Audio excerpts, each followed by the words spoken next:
Striking Scorpion 82 is now sponsored by Knighthood.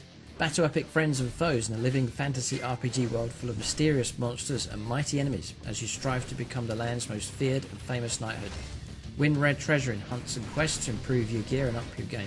Collect ancient heroes to fight by your side and summon their abilities in times of need. Fully customise your member of the knighthood, join a guild, fight epic battles and win glory in the PvP arena.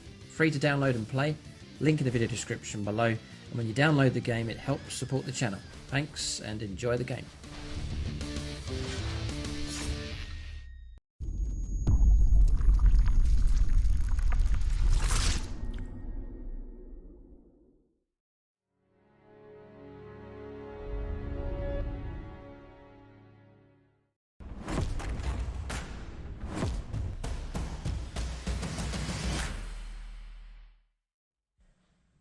Right, welcome to this complete army video. It is for the Tau Empire, so this is going to be my current Tau list, 2,000 points for 9th edition 40k, with all the relevant points, updates and so on. The idea of this video is to show you the entire army, build it up section by section, run through the tactics, unit choices, war gear, upgrades, relics, warlord traits, the whole lot here in this video. So hopefully an inspiration to help to you as you collect your own Tau army. You're welcome to take some ideas from this. You can copy the entire list. You should see the whole list in the video description below, so you're welcome to copy it, try it out in games, see how well you get on. It'd be great to hear feedback from you. You can take bits of the list here, so whatever you want to do, but use this video as a good resource as you collect the Tau Empire. Fantastic faction, one of my favourites, one of the earliest on the channel. So what we'll do here is a little bit of hobby time. We'll zoom in, take a look at some of the models, just a chance to, because battle reports are quite chaotic, but a chance in these videos to take a close-up view of some of the models, just to give you an idea of the colour scheme and the detail of the models and so on. So I also mentioned discount 40k. If you want to get hold of Tau stuff, do check out the channel sponsor, link for them in the video description below, but it just means you can get a hold of your 40k stuff at a discounted rate. They also do paints, accessories, brushes, sprays, the whole lot that you need for your hobbies. Do check them out, and when you use the unique link in the video description below, it does help support the channel. So I guess I'll start with my current command. I've run through a few of these now for the Tau, but this one is Commander Ghostkeel, so we'll bring him up to the camera there. There he is. So originally I painted the Tau in like multiple shades of grey colour scheme, and then they were painted quite factory fresh, and then came to revamp the Tau. I wanted to introduce a spot colour, so I went for this orange. I've always liked grey, orange, white combinations, so added some orange in and then chipped them up and weathered them a little bit just to make them a little bit more realistic, a bit more battle hardened and so on. But it's a brilliant kit from Games Workshop, the Tau Commander, the different loadouts you can go for. He's sort of head and shoulders above regular crisis battle suits. So this is Commander Ghostkeel. I haven't modelled all of them, but he's meant to have quadruple fusion blaster for him.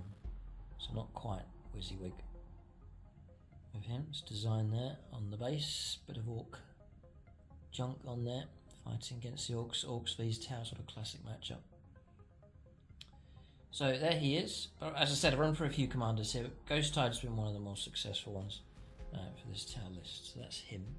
If you like this Tau colour scheme, there is a full tutorial for the Tau on the channel, so you're welcome to follow that. You can use that paint scheme for all the vehicles, infantry, battlesuits and so on. But everything you see here on this model, so your basing, the chipping effect, weathering, colour scheme and so on, that's all covered in the video. So just look for the Tau painting tutorial on the channel, and you're welcome to use that colour scheme. Or what you can do is take that colour scheme and just swap out the spot colour to something else. So you can swap it out to a blue, green, red, yellow, whatever colour you want. I'm sure it'll work effective enough. So that's him. Just showing you some of my favourite units here. One of my favourite units in the whole of 40k, the Tau Hammerhead gunship with the Railgun. Glorious model. The whole concept of it I think is fantastic. The background, the story behind it, you know, the fear of the main railgun and so on. I just love the whole idea of it. And it's something that will take on an Imperial tank toe to toe, no problem at all. So these fighting against Lima Russ is one of the classic on the channel. So, and finally, receiving decent stat lines where they are feared enough in the battle. The opponent fears, James at least fears when he sees these on the table. There's the broadsides. There's different combinations you can go for with those. So, what's that one? Rotate this round so you can see. Again, same colour scheme being used. This one. Two combinations you can go for with the broadsides. That one. It's with the heavy rail rifle. With anti-tank options going on with that one. Ghostkeel. Brilliant model. Big thing, really. It's big enough. There it is. So, you know, the part of the thing that I love about the tower is the whole battlesuit concept. It's very, very cool. All these different types of battlesuits, different functions, different sizes, different loadouts, different abilities, and so on. It's one of the very cool aspects of the tower. So, big fan of them. Always been a fan. Still a big fan of the tower. So, there's plenty of tower haters out there, but it's part of the package. Crisis battlesuits. These are the older pattern. I'm still running them. I still think they look fantastic. I would say the newer models are an improvement. They are better. I just haven't really seen the need to replace these, but the new ones are even better for sure. Different head options. I'd imagine they're slightly bigger and more crisp with the sculpt on them, so they are a good job. But that's those. Big fan of the Crisis battlesuits. Love the whole idea of those. And then I'll do a few of the infantry here. So you've got breaches. So you can see the combo for the colour scheme here on the shoulder pad and on the weapon.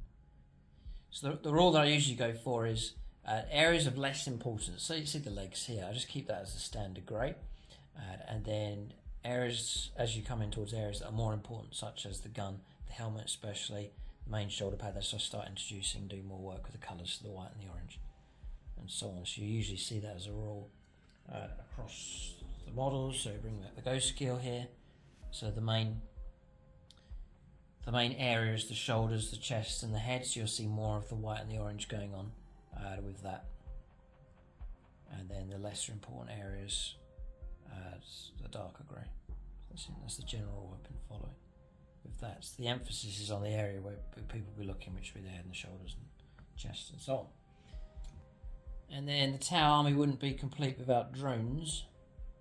Again, another fantastic concept. You've got these AI drones that help out multiple functions with them, all different tasks, gun drones, shield drones, marker drones, and so on. Love the whole concept of that. Brilliant, brilliant idea. So, that's how really are a unique faction. For sure. The envy of the galaxy, no doubt, with the tower. So that's one. And then I've got a little bit of Forge World stuff going on. There's some great Forge World models for the tower for sure, all different sizes, from regular battlesuits all the way through to larger stuff. This is one of the hazard battlesuits here for the tower. This is the anti-tank fusion cascade configuration. But look at the wings here on the backpack, very, very cool. And the helmet and design, fantastic. So not just the GW stuff, but Forge World, some brilliant options for the tower as well. So very impressive collection. And for these from Forge World, yes, they're in resin, but they're pretty good. The tower models seem decent enough for resin here, so you can get some great sculpts, some brilliant battlesuit concepts available from Forge World as well. So very happy how those have turned out. So just a bit of hobby time there, just to give you an idea of what the tower army looks like up close. Feel free to copy the painting tutorial, it'll guide you all the way through, or you can adapt it and make your own colour schemes and so on. So for the tower, 2,000 points.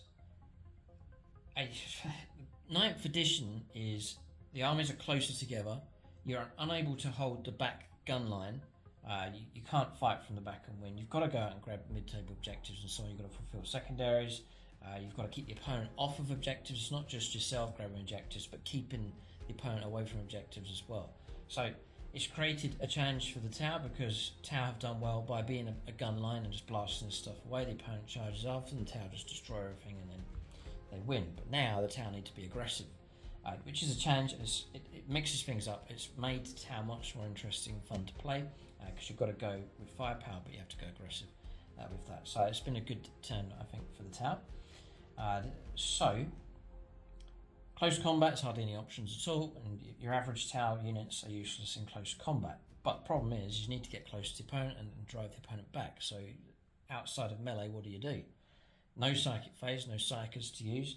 So it's aggressive firepower, just to delete and clear stuff out of the way. So that's one of the areas you need to be strong with for the Tau. Hopefully I've got enough decent firepower, as you'll see in this list, but it needs to be cutthroat, deadly, dangerous, nasty firepower that sort of mercilessly mows down stuff.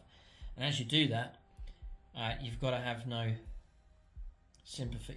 You've got to just be able to do that, because it's your only. It literally is your only option. You know, close combat's not an option. Psychic phase, and so you need some kind of area where you're just going to kill the opponent, and it's got to be with firepower. So there is that element of, you know, when you're firing and deleting chunks of stuff, but you just have to do it that way in order to stand a chance of winning the game. So really what I'm trying to run with the Tau is, yes, try and protect and shield key units as much as you can, but also being able to triangulate firepower, delete chunks quickly and aggressive, like turn one immediately, just go after the opponent and use aggressive firepower really is, I think, the key to victory for the Tau. So far they've been doing okay. This list has performed alright, and so I will build this up here as we take a look at this list. So with that in mind, that's the sort of style for the Tau. I'll try and share as much information with you as I can.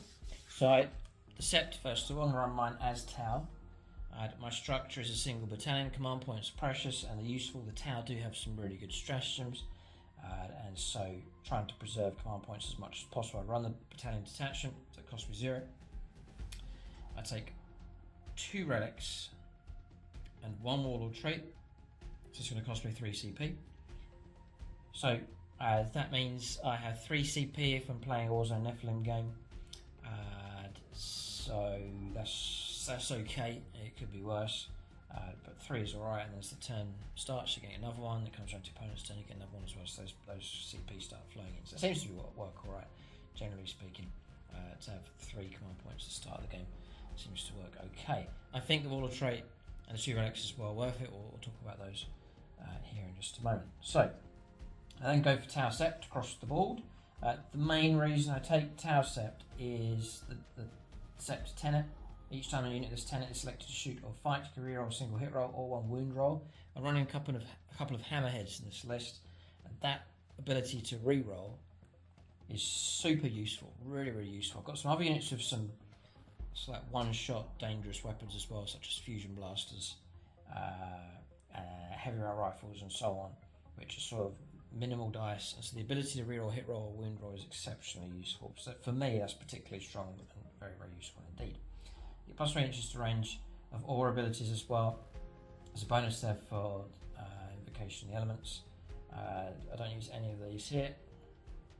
Focus Fire is 2 CP, it's okay. It gives you +1 to the wound roll, but it's only for Tau core units. That cuts out sort of half my army and sort of the more potent units, so Focus Fire is not as good as it used to be. But the main reason is just simply that reroll during the game, and it's proved particularly useful time and time again.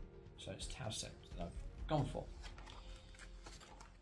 But you sort of pick your Sept depending on what you want to do with the Tau. Mine is I want reliable aggressive firepower, and I've got some very high caliber sort of single shot weapons in my list, and so that kind of reroll is just so useful. So that's kind of my justification for going for that.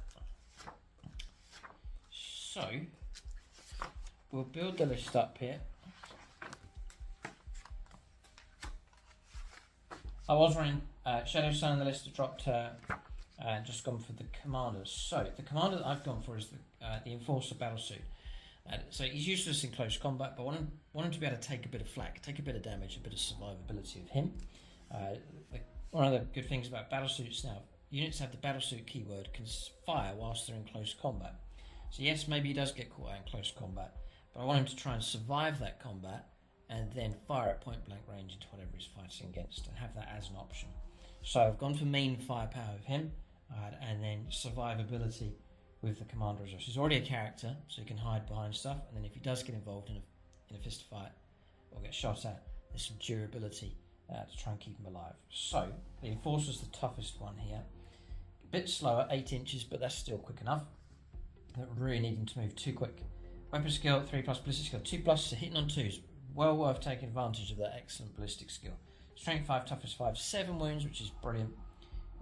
4 attacks, leadership 10, and a 2-up armor save as standard as well. So it's a strong stat line for him for durability and that ballistic skill to take advantage of that. So, and it's Commander Ghostkeel, I've called him. I take the Fusion Blaster, and people said I should swap it out, but I've gone back to the quadruple Fusion Blaster. Now that will cost you to do it. The Enforcer Battlesuit. So it costs you, the more each time you duplicate a weapon, they add cost onto it. It's 85 points to take 4 Fusion Blasters, but combine that with his Warlord trait, and he's got the ability to really pop stuff, to pop tanks in one round of shooting. So I think it's well worth it. So it's 120 points base, 85 points for 4 Fusion Blasters. That's 4 shots, then 2s to hit. Very high caliber weapon. Fusion Blaster, range 18. As you see, this is sort of aggressive firepower, the need to get to medium close range. Assault 1. Strength 8, -4, d6 damage. And if you get to half range, which is 9 inches, it's d6 plus 2 damage. It's going to cause absolute havoc and trouble for vehicles and monsters and characters. So, I then take, because he's a character and he's helping the rest of the army, then I pay for 2 marker drones, because usually I'm going to talk about something quite important now. I've tried to shift the mindset for Tau a lot here. It's been a bit of an adjustment.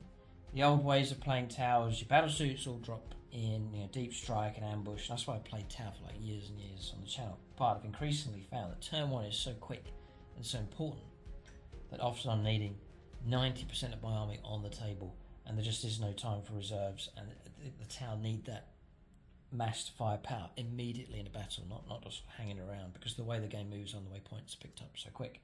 So what I'm increasingly finding is my Tau commander starts on the battlefield and helps the army out immediately. I often miss units on turn 1. I wish these were here on the table, and they're not, and the opponent starts to get the upper hand. And so even Crisis Battlesuits, I'm starting to fill them on the board and let them move out and fire immediately, as opposed to waiting a turn, till turn 2 and so on. For example, if the opponent goes first, they get all of turn 1, then you get your turn 1 and you can't bring anything on, and then they get their second turn and you still don't have anything on the board. And so that's a large chunk of the game, a crucial part of the battle where you just don't have those units on the table. And so I'm increasingly keeping the vast majority of my army on the table. So I'm expecting my commander now to be on the table immediately. So drones is marker drones is useful. I can start using those on turn 1 just straight away to help the army out. So he's manoeuvring around, the drones are marker lighting up targets. So now you've got, he's helping other units, he's helping the rest of the army. Firepower is immediately available on the table, and then aggressive medium close range firepower he's particularly good at. So therefore I'm expecting perhaps for him to get in a bit of trouble, and so I've gone for the tougher version. He also grants you can grant a core unit, such as Crisis Battlesuits, objectives secured. Sometimes use that, and it could be useful enough.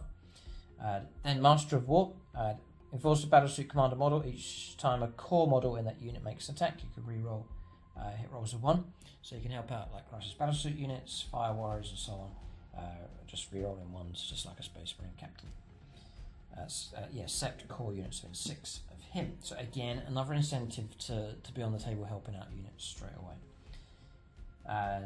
Then hardened armor. Each time attack is allocated to this model, it's -1 damage. So on top of all of that, he's now -1 damage on him as well. That really enhances his durability. So it's proved to work quite well. I'd say 75% of the time he survives, which is a lot better than than other commanders on the channel. So decent enough. Now I'm going to enhance 2 aspects with him, and you're welcome to copy this loadout. I want to enhance his firepower and enhance his durability with a relic and a Warlord trait. So I spend a bit of time on the commander because it's so important. So in no particular order here, yeah, we'll go for the relic.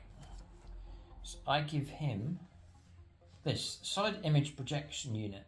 So it's well worth 1 CP you're paying once per turn. So if I read this right, it's per turn. So your turn, the opponent's turn, your turn, the opponent's turn. Not per battle round, but per turn. So just get this every turn. The first time a saving throw is failed for the bearer, damage characteristic of that attack is changed to 0. So you just immediately push aside that one of those failed saving throws coming through.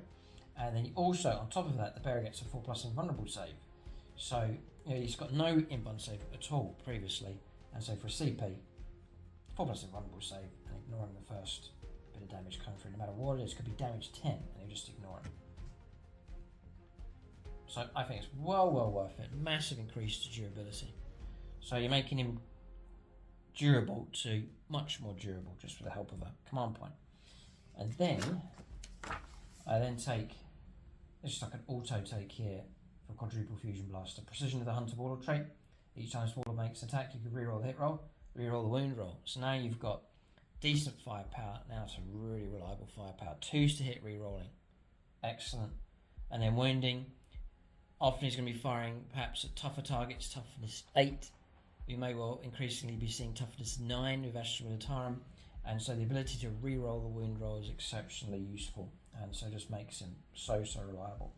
Because there's going to be times when you got 4 hits, the fusion blasters, and you roll to wound something weak, and you roll triple 1. So oh no, what a disaster! But now the ability just to re-roll the wound roll just really irons out that fluctuation with the dice. So again, a command point to do that, well worth it. So now I've got, I would say good durability for this model, nice maneuverability for him, and then solid, reliable, heavy firepower available from him as well. Plus he's a character, so he can be nicely protected. Now you've got a great unit that can work in amongst units. He's got a few buffs and bonuses going on, so all around pretty good. So and then helping the rest of the army out as well with drones and so on. So adding that together, 120 points, 85 points to the quadruple fusion blasters, 20 points to the 2 marker drones, 225 points. This is a model that's worth keeping alive, and usually I want him on the table straight away and then just working hard throughout the game like a real Tau commander. So hopefully an inspiration to the rest of the army. So that's the commander. So I spent a bit of time on him, but he's sort of one of the key units here for the list. So I think it's wise to talk about Philosophies of War.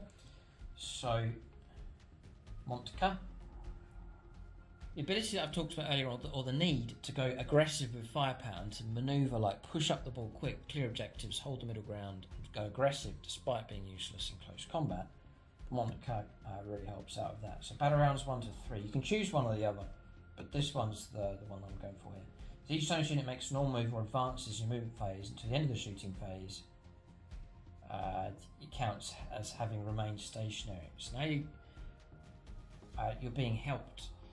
The need to push forwards and move out rapidly can be a problem if you've got heavier weapons. It could be -1 to hit rolls, or if you're advancing, it might limit or stop your firepower from coming through. But now, by remaining stationary, counting as remaining stationary, you can be a lot more fluid with your army. And even units that would have been quite stationary and gunline type, now you can move out without suffering penalty here. So that is particularly massive use of the Montka. It also means like Battlesuits could be tucked away, but then move out, advance, and then count as having remained stationary. Broadside, you can hide them away on turn 1, swing them out, without the penalty there, because again they count as having remained stationary, so the mod code's massive. And then each time model this unit makes a ranged attack that targets the closest enemy unit, so again you're firing aggressively at the closest threat, which is often going to happen. You improve the armor penetration of that characteristic by 1. I think that's been stopped now. It's been FAQ by GW, correct me if I'm wrong. And you can reroll wind rolls of 1, which I think is still it's permitted and still happening. So there's an extra bonus there. And there is a range for that as well on turns 1, 2 and 3. But the main thing is that remaining stationary. I believe,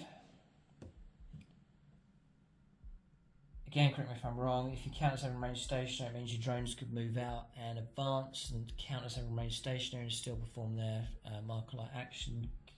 By all means leave that in the comment section if I'm wrong, but I think you can still do that. So, I mean, look, here's the tower. They're fighting against Space Prince, but firepower. But look how close it is, and that's what 9th edition is like. You're toe to toe with each other. It's not firing at stuff from a distance. The Tau have to push forward. There's no option. You have to now, and so aggressive, well coordinated firepower is the key. And often you have to delete units, because if you destroy most of a unit, but then what's left of it's able to charge into you, if it's potent enough, it's going to kill you, or at least it's going to disrupt your gun line and your firepower. And so the need to overkill. It really is there. So firepower needs to be absolutely ruthless, and hopefully you've got that the commander there. It's exceptionally useful, reliable firepower coming through. Next HQ choice, I spent a fair bit on the commander, so I'd go for Season. We'll build up the list here and bring these models in. There's the commander. We'll now go for something a bit smaller, so it's the Cadre Fireblade, like so. By all means, make use of the comment section. You can leave your own comments and feedback. You can make suggestions to the list. You're welcome to do that. Tweaks and changes. How well would this list do against your army that you run? Would my army do well? Wouldn't it? What would you change? What would you drop? What would you add? By all means, leave that in the comment section below. For those of you in channel membership and on the Discord server, you can go to Luke's Armies tab, and then you can leave your own comments and suggestions there as well. And then obviously there's the army development videos on channel membership also. So, I need to run through the stat line for him. He's just a sort of normal character.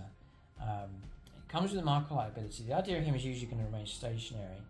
You've got some pretty good buffs going on to help out Fireblade or Fire Warrior teams here. So, whilst for any core units within 6 inches of this Cadre Fireblade, each time a core model that unit makes attack with a pulse weapon. So, we've got lots of pulse rifles in the list. 6 is pop extra hits. So nice. And then target sight in your command phase. Select on friendly Fire Warrior team within 9 inches of this Cadre Fireblade to start the next command phase. Each time a core model in that unit makes a ranged attack, your real hit rolls of 1. He's acting like a captain, he's popping extra hits. If you've got enough units near him, he starts to pay off quite well. Yeah. So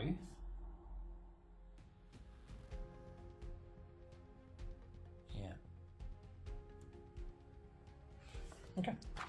Then I actually pay points to give him a relic. He's a character whose shield is hidden away.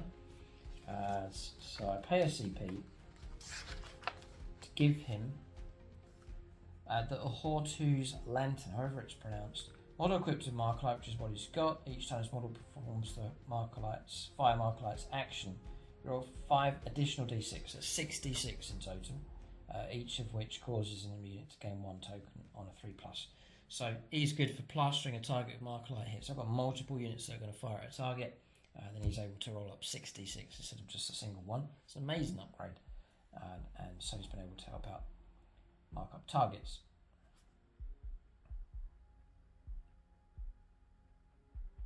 Yeah. I've just got a little bit of a question with him. Just something I thought of. We'll clarify this here. I'm sure some people might want to find out about this. On all Markerlight units, your army can start from this action at the start of movement phase. Aircraft Markerlight units can perform this action. The action is completed at the start of the next shooting phase. If this action is successfully completed, for each model in that unit that is equipped with one or more Markerlights, for each Markerlight that model is equipped with, select one I don't know about this. Select one enemy unit in 36 of that model that would be an eligible target for that model. If the unit had been selected to shoot, roll 1d6, no 3 plus the unit gains 1 Markerlight token. Yeah, I don't think you can. Yeah. No. I was wondering if you could take the 6d6 and spread them out to multiple targets. I don't think you can, because it says for each Markerlight this model is equipped with, he's not equipped with 6 Markerlights, he's equipped with 1. And therefore you have to choose one target, and then instead of rolling the 1 dice, you then roll 6. So I don't think I can spread the Markerlighting ability, which is fair and makes sense. So just clarifying that one. But it means he's usually going to be stationary and usually with a fire warrior team on an objective, perhaps with a nice field of fire across the table. And then he's just going to be Markerlighting up targets, just with all those Markerlight shots coming through. I need to give the commander the 2 marker drones. Very, very cool when these drones hang around with him. And the drones themselves will add a bit of protection to him also. And then I actually use one of Shadow Sun's drones here to represent the solid image projection unit. And that just floats and hangs around with him during the game, just as a reminder of the 4+ invulnerable save, and also the ignoring damage. So it's a nice visual way of remembering. It is actually a little drone. I could maybe build my own unique one, but that's the picture of it just there. I want to, because this video really is about sharing all the tactica, so there's a few bits I want to share. You've got things like save your protocols. When a saving throw is failed for a model, so he might tank some hits and it's a bad hit comes through and then he's in trouble, you can play this 1 CP, select on a friendly drone model within 3 inches, so it could be one of his own drones, or within 6 inches of that unit if it contains a model equipped with a drone controller. The drone model is destroyed and the damage characteristic of that attack is changed to 0, so you can use a drone to step in and take the hit, so that's useful enough. This is one of the useful stratagems, some decent stratagems available for the tower. So then, we'll go for all the HQs then really. The next one, bit of a contrast, here it's a Longstrike. So I just take this Hammerhead here with the white markings and the model with the binoculars just to represent Longstrike. So we'll put this one just here. So the Hammerhead, and my favourite configuration with the classic Railgun option. So, I mean, the Hammerhead is it's an excellent unit. Now, it's prone to counter-fire coming through. So usually in the start of the game, I'll hide them as much as I can and then swing them out. But the idea is perhaps just to gang up on, because there's going to be a second Hammerhead here with this one, and they work on a target, destroy it, and then move out and expose themselves a little bit more and then deal with the next target. But I wouldn't park them in front of an entire army. The opponent's just going to will blow them away. There's no invuln save available. So sort of more of a measured gradual revelation with these on the battlefield works better. So more of a sort of subtle, instead of Ashford Eternal Guard where they just stand there and push forwards, the tower more of a intelligent approach to their ambushing. Movement 12, so move quick enough. 3+ ballistic skill for him. Strength 6, toughness 7, 14 wounds, which is fantastic. Nice lot of wounds on these. 3 up saves. So stat line's decent enough. So what I want to show you here is my combo that just makes Longstrike particularly good. So I give him the smart missile systems. Nice decent weaponry. Range 30, which is an excellent reach for 9th edition. Heavy 4, there's 8 shots because you've got 2 of them. Strength 5, a little bit of AP minus going on. Damage 1. You can fire at targets that are visible to the bearer. Each time attack is made this weapon, the target doesn't receive the benefits of light cover. So strip light cover, you can fire at stuff you can't see. It's actually there's a bit of firepower support for rooting out stuff that's hidden away. The 8 shots are very welcome from him. So then, with Longstrike, go for all the points here for you. Yes, he's 160 points. I then take the smart missile system times 2, so 10 points, And then I take 2 Seeker missiles. They're 5 points each. That makes them 180 points. The Seeker missiles are range 72, heavy 1. It's just one shot, one use only weapon, but it's strength 9, -3, 2d3 damage. It used to be all strange, not strange, but there are rules that made using these quite tricky, but now just fire a normal ballistic skill, which is 3+. One use only. Usually on turn 1, I'll let loose with these as support for the main railgun, or to fire at another target. And usually it's like an enemy tank or monster or something, just to add in a bit more clout. But usually turn 1, I usually try and get rid of those missiles and use them up as quick as possible. So that's all good, but the main gun is the railgun, and if this fires from one turn to the next, it's going to cause trouble for whatever it shoots at. So heavy 1, it's a one-shot weapon. But if it hits the target, so yeah, 3s to hit. Ideally, the target's been marker lighted, so that's going to push him up to 2s to hit. You then have targeting array. Whilst the unit Hammerhead model is selected to shoot, you can reroll the hit roll. So you've got a built-in reroll hit roll. So 3s to hit, 2s to hit, and then a built-in reroll if that misses. And then on top of that, for the wound roll, and look it up, for Tau Sept, it's reroll a hit roll, which you don't need to do, but I can also reroll a wound roll. So now that single shot weapon, I can reroll the hit roll, and I can reroll the wound roll, and that makes that weapon it's super reliable, which is really what you want. Because you just got to get that hit, you've got to get that wound, because once that comes through, then the fun begins. If he does get his hit, he does get his wound, then I can transfer those rerolls over onto weapons such as the missiles and make reroll one of those hits, reroll one of those wounds, so it can overflow if I don't use it on the main gun. So, in your command phase, you can select one other friendly Tau Sept core or Tau Sept Hammerhead within 6 inches. There is an incentive to have like a number 2 tank nearby, so he'll bless that tank, and they'll count. Whenever they shoot at an enemy unit, they count as having a marker light token, so it's going to boost the ballistic skill of the unit nearby. That could be another Hammerhead, or it could be a core unit such as Fire Warriors, for example. So that's really good. So usually you'll see my 2 Hammerheads, Hammerhead or Longstrike, and then Hammerhead number 2, I call it in the game, working side by side, hovering 6 inches within range of each other, and it means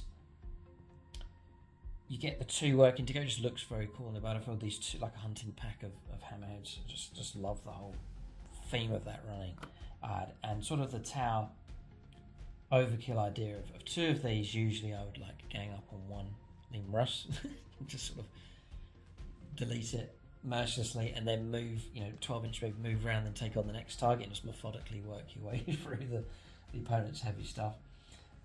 So I do love doing that. So then Gunship Ace.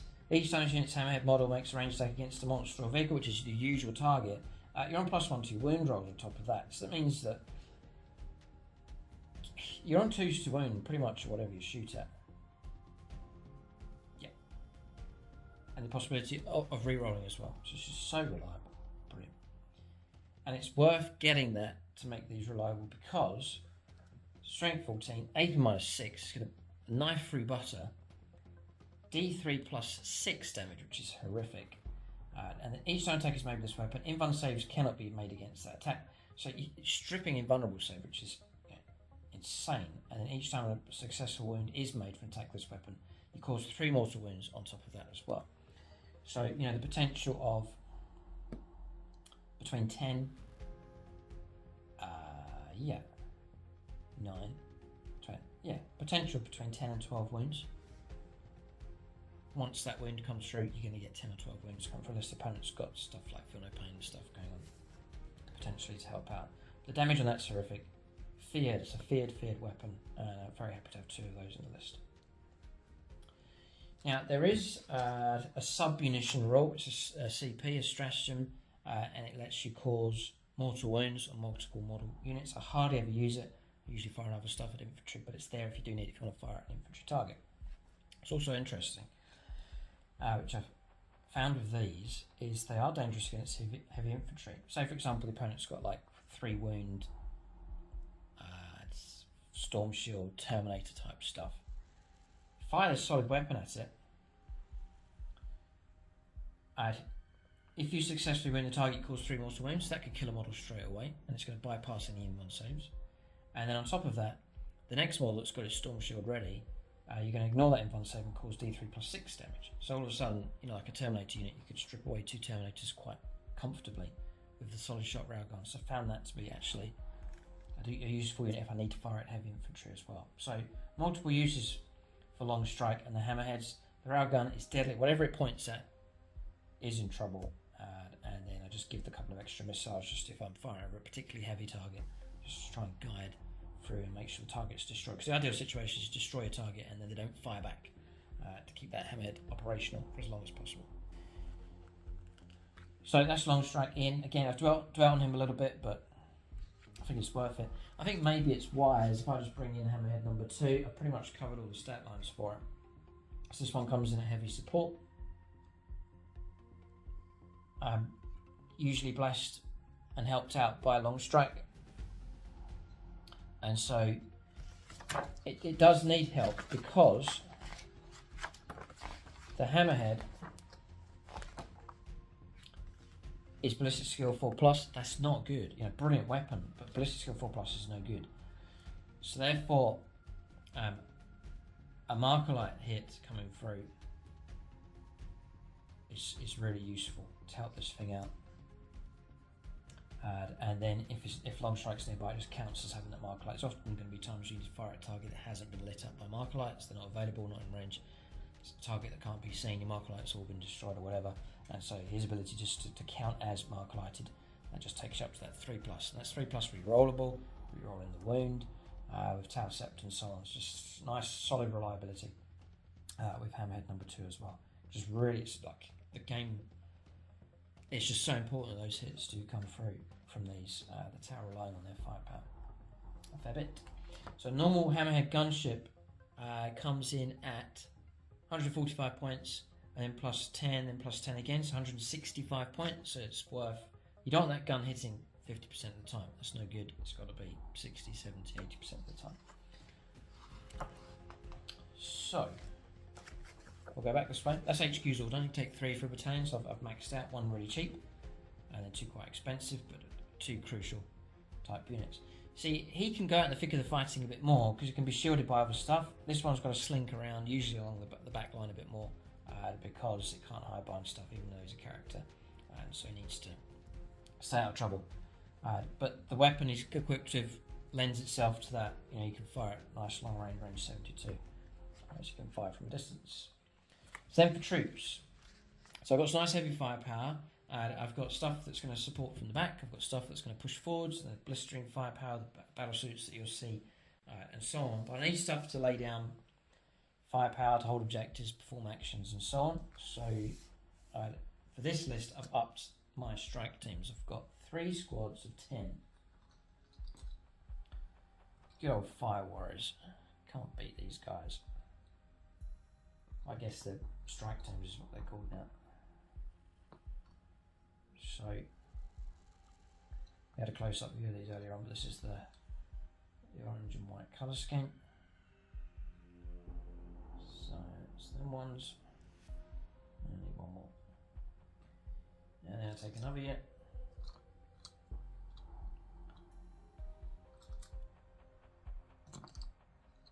Like so. And then I'm running drones with these. I'm running another unit 10. Now the thing is, a lot of weapons have increased in their caliber now. So a lot of AP -1 going around. These guys are only toughness 3. And so you're seeing a fair few models that just don't last very long on the battlefield. When they get shot at, they wither away quite quick. And so I'm trying to take enough bodies here to have some kind of durability on the battlefield. So, yeah, and a drone on those. So, Normal strike teams, the Pulse Rifle, stat line 4 up save, toughness 3, movement 6, just sort of normal infantry. Again, as I've said, they don't last too long. In cover, it'll help them out a little bit. The Pulse Rifle is decent, it's range, yeah, well, I thought it was range 30, they've upped it. It's range 36, fantastic range. Rapid fire 1, so range 18, you're going to be getting your rapid fire, your 2 shots come through. Strength 5, they've given AP -1, so there's a bit of bite to it. Your Cadre Fireblade is going to be 6s popping extra hits, rerolling 1s and so on. If you've got Marker hits coming through, then you'll be hitting on 3s, so you can be decent enough for firepower. The times I found their firepower to be the most effective is with a bit of stratagem support, and there are actually a few which can make these guys pretty good.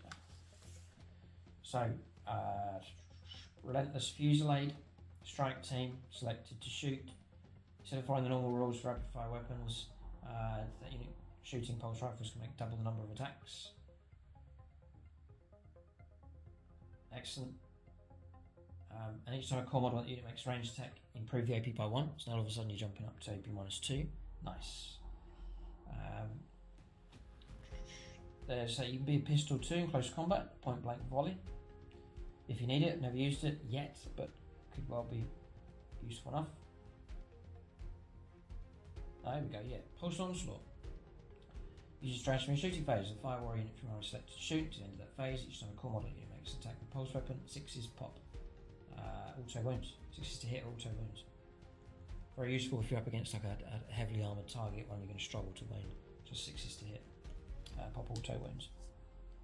So if you start combining those kind of things together, lots of shots, reliability with firepower, and nice bit of AP minus bite, then a volley or a combined volley from fire warriors can actually be pretty effective.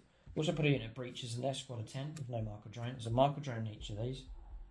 I bury the drone inside the unit, they can take a bit of flak, and then I can lay down a bit of sort of spread out the marker light shots coming through.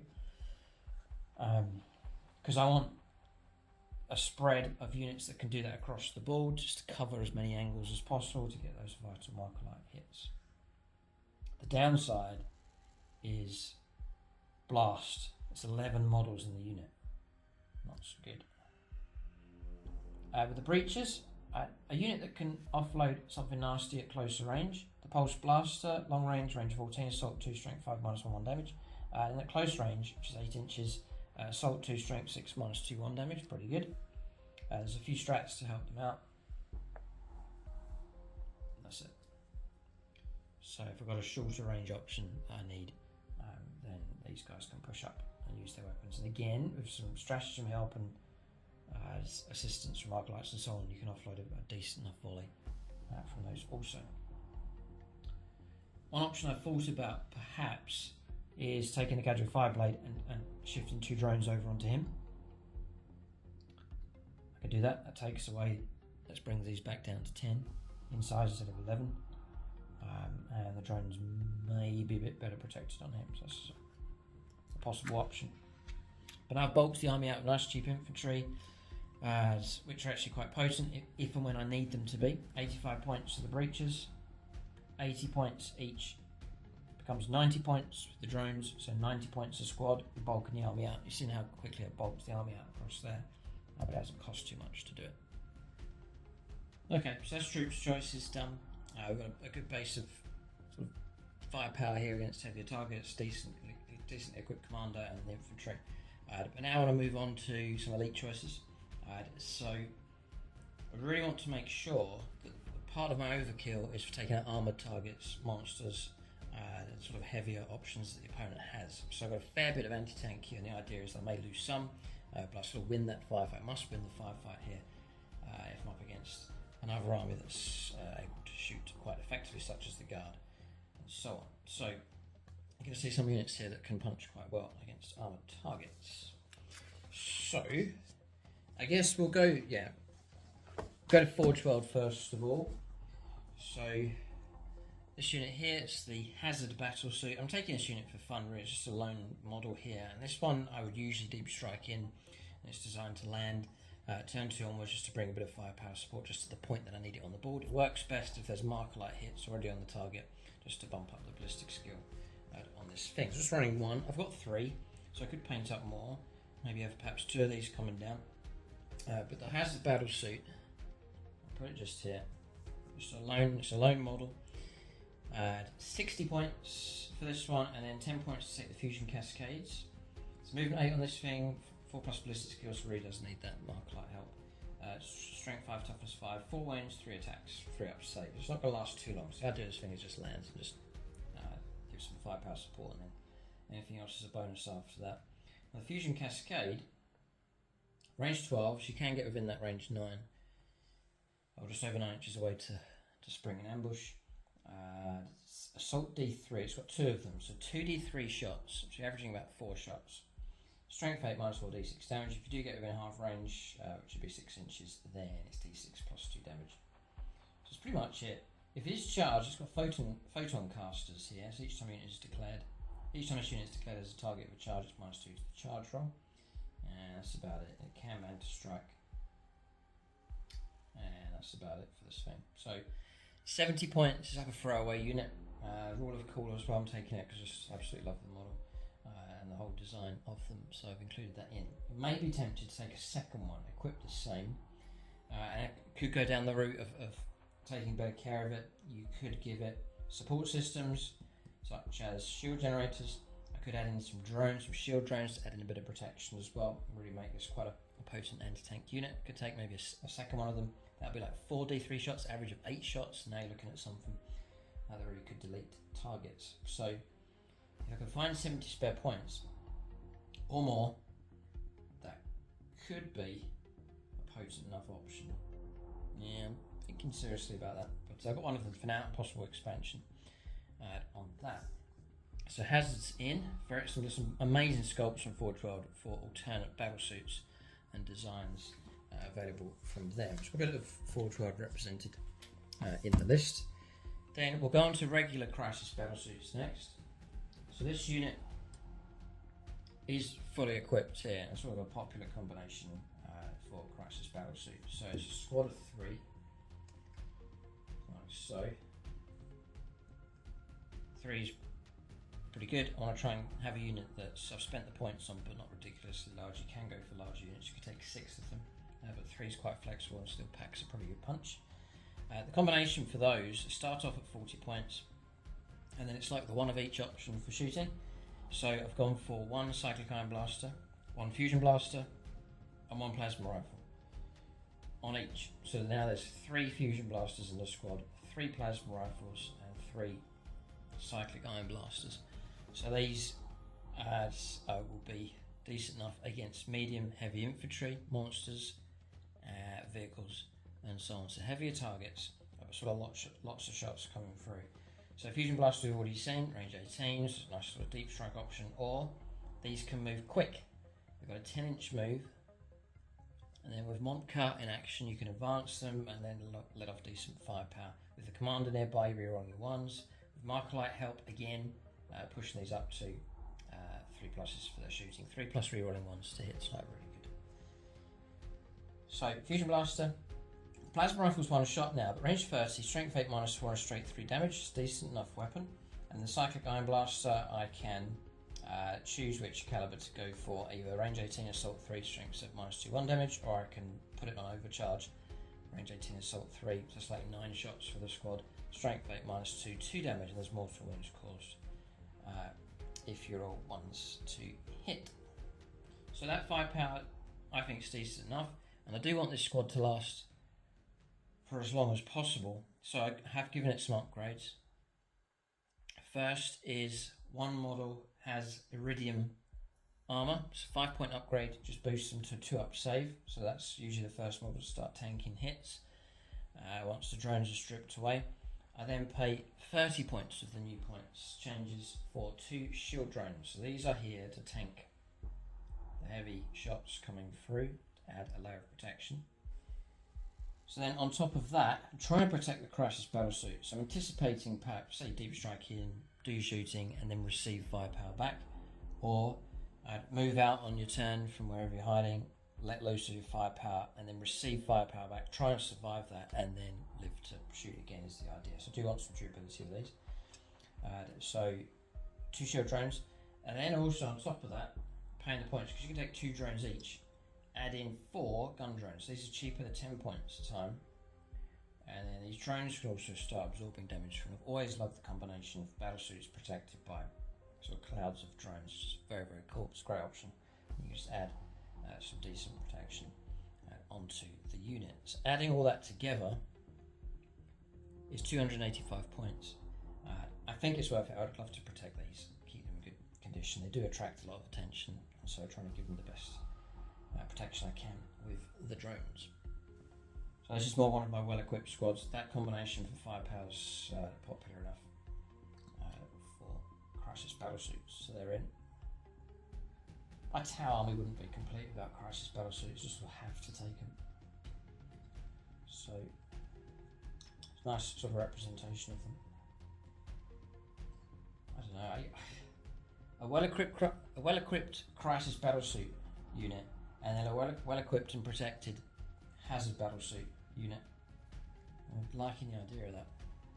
Not just one unit that I'm expecting to add a bit of durability and survivability, but to have a second unit with the hazards. I think would be pretty good. Anyway, Crisis Battlesuits are in.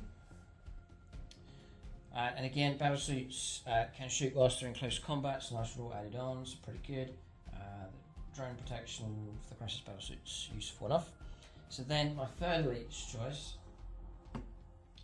is the Ghostkeel, so this thing here. Again, brilliant model, different role for this thing. So I'll just tuck it in here. And I do take the stealth drones. I think you have to.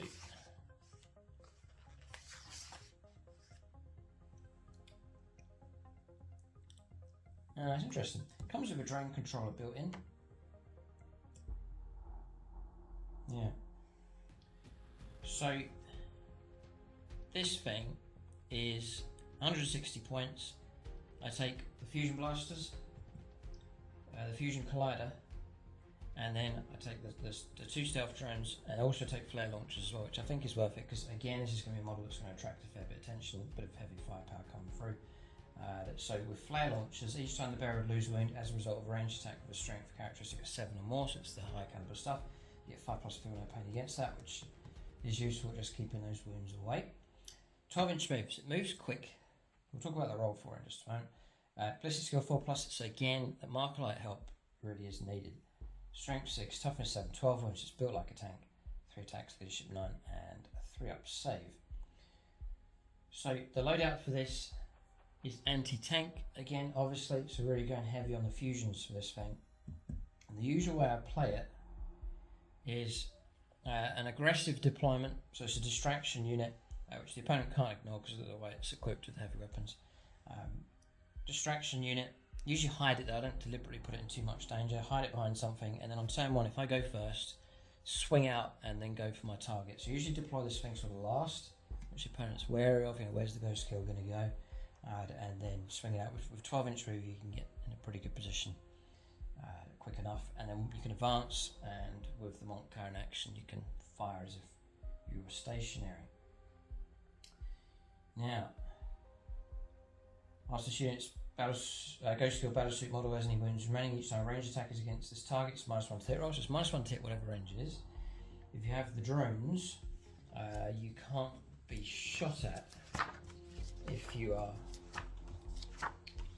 over 18 inches away from the target, I believe.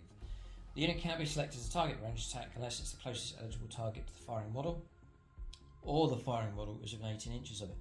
Interesting. So there's 2 elements to that. You've got to be closest and within 18. It's very restrictive. Some interesting rules there for the Ghostkeel. So it's sort of a pain, like a unit that's to annoy, distract, tie up the opponent. So there's some decent stealthy rules going on with that. This is the rule here, Infiltrator. During deployment you can set up this unit anywhere on the battlefield that's more than 9 inches away from enemy deployment zone and enemy models. So if you're 9 inches away from the enemy deployment zone, you've got a 12-inch move, you can really push in. And often, if I can, I'll try and get within range 9 so that all my fusion stuff is +2 damage. I'm running double fusion blasters, 2 shots. Again, really do need mark light help with this. Fusion Collider is 3, used to be D3 I believe, but it's straight 3 shots, range 24, strength 9, which is nice. AP minus 4, D6 damage, and then you get within half range, which is 12, it's D6 plus 2. So, yeah, I think it needs support, needs help, but it's a unit that's dangerous enough. And again, if it's charged and survives, it can Fusion Blaster targets just within engagement range. So that's the Ghostkeel. Again, very cool unit. I'm very happy to have it in the list here. So it's a big thing. It's built like a tank. So that's my elite's choices. So you notice there is heavy firepower here, but the idea is that I'm going to lose some of it. The opponent, is going to go after the Hammerhead. It's going to go after the Crisis Battlesuits. And so I'm going to start taking casualties. I still want to retain enough heavy firepower to tip the scales of the game in my favour. So there is a bit of overkill with the anti-tank, but the idea is that I'm going to lose a portion of it as the game goes on. I want to keep that heavy firepower dominance on the table. So you're going to see more heavy firepower coming, fair bit still to come. So Pathfinders is another unit I'm thinking about doing. They can be like the eyes of your own marker lights. Are dangerous, the opponent sees and wipes them out, and then I'm trying to think of ways of burying my marker lights in the list. So next, another one of my favourite units is a Broadside Battlesuits. So I've gone for 2 configurations here. So again, tried to keep the scales tipped in my favour for anti-tank.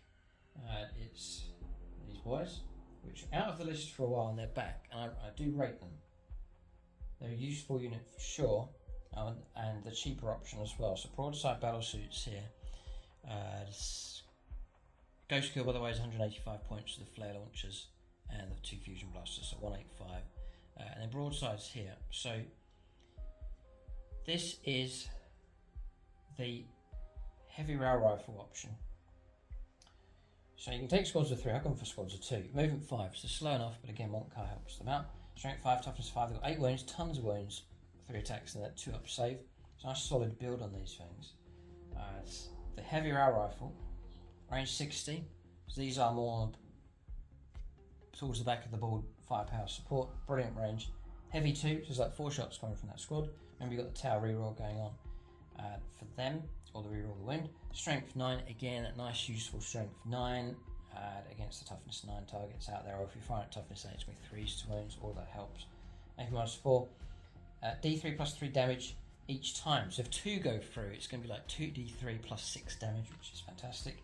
Every time you successfully wound a target, it's a mortal wound in addition to any normal damage as well. Dangerous anti-tank, that sort of lower caliber railgun, so I think useful enough to have those on the board. Then I paid 5 points to give them Seeker Missile each, so the strength 9 minus 3, 2d3 damage. And then for these twin plasma rifles, so assault 2, so it's like 4 shots coming from the squad, strength 8 minus 4, 3 damage. And the plasma rifle, they've extended the range, that's a range 30, nice range for 9th edition. All my upgrades are taken. The only other thing I give these is one, because I'm stretched on points, 1 shield drone. So it's amazing how useful just a single shield drone can be.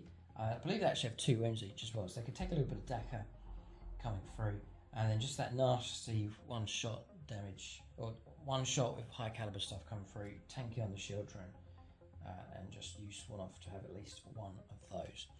So adding that all together, the twin plasma rifle, the shield drone, the smart missile or seeker missile, plus the shield drone is 215 points. So it's still a fair amount of points, but these have proved to be useful enough in games. So again, lots of heavy firepower support here for anti-monster, anti-tank, and then I'm next take something that can provide something in the middle. So anti-infantry, anti-hordes, anti-light infantry configuration. So it's broadsides again, and it's this loadout here which I often run in my tower lists. So this one's the high yield missile pod option. So I'll just tuck these in here. Again, taking a squad of 2, and again taking a single shield drone just to add a little bit of protection. So Seeker missiles again, so I can just triangulate this firepower. Seeker missiles coming in from different directions. And then the loadout is the twin smart missile system. So heavy 8, that's per model, so that's going to be like 16 shots coming in. Range 30, strength 5, -1. Ignoring light cover, ignoring line of sight, so all that's good.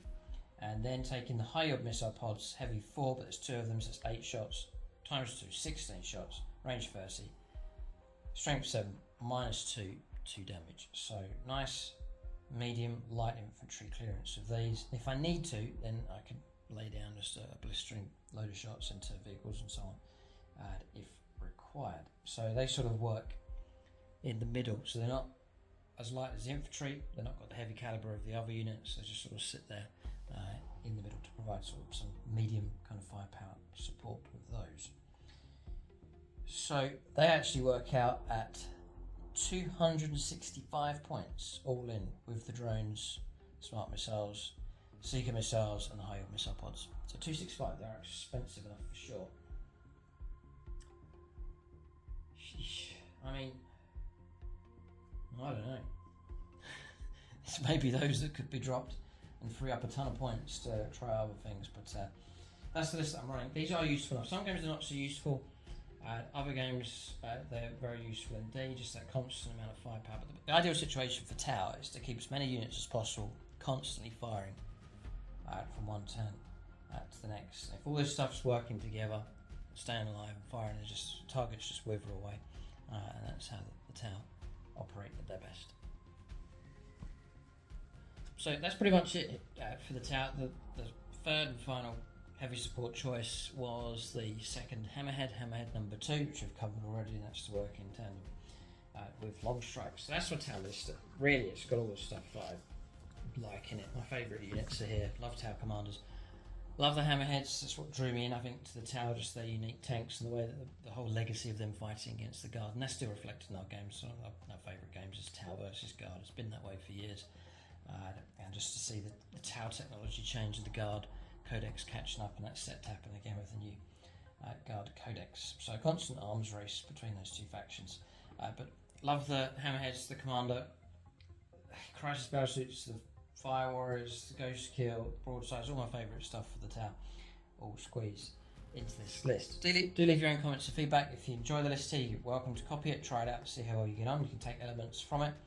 You can criticise the list. What are the weakest units? What units would you change the configuration on? Would you change the tactics and so on? Then leave your own comments and feedback. That's all welcome in the comments section below. Or if you have channel membership, you can go over to Discord and leave comments there in the Luke's Armies section. But that's the list here for the Tau. Keep a lookout for more complete army videos on the channel. Do check out our battle reports, see how this list gets on, previous lists, and then look out for adaptations and changes in the future. As the list changes and grows, and I try out new stuff, I do the Army Development Series. That's over on YouTube channel membership.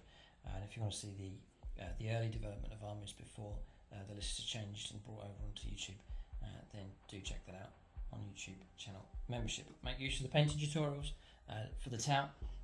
Yes, there's tutorials. There's a Tau painting tutorial, and there's also one for the Stormsurge as well. It's on the channel as well for one of the larger projects for the Tau. So do make use of those.